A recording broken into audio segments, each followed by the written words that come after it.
Deməli, Abbas Mirzə Şərifzadə küçəsində yol ayrıcında avtoqəza olub. Mercedes markalı mini maşını işıqforun yaşıl işığında düz 20 yanvar istiqamətində hərəkətini davam etdirərkən Toyota markalı digər mini maşını isə geriyə dönmə zamanı dönmə manevr qaydalarını pozduğuna görə belə bir toqquşma baş verir. Bəlkə əslində ilkin ehtimal budur. İndi araşdırma aparılır ərazidə. Avtomobillərə əməli başlı ziyan dəyib, ciddi ziyan dəydiyini görürük. Daha çox Mercedes markalı avtomobilin xeyli zərər gördüyünü biz buradan görə bilirik.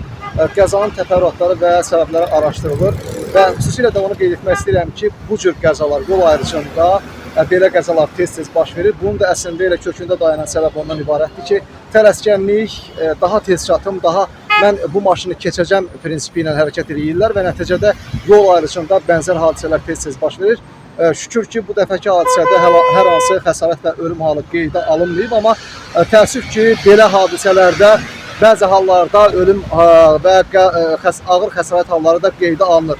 Bir daha qeyd edeyim ki, yol ayrıcında xüsusilə də işıqforun işıqlarına düzgün əməl etmək lazımdır. Geriyə dönmə və eləcə də hərəkət vaxtı qarşıdan gələn avtomobili gözləmək lazımdır. İşıqforun son saniyəsidir deyib keçə bilərəm prinsipi ilə hərəkət etmək lazım deyil ki, nəticədə belə qəzalar olmasın. Özünüzə yaxşı baxın, Avtosazı izləmədə qalın və bizə abunə olun, hadisələrdən xəbərdar olun.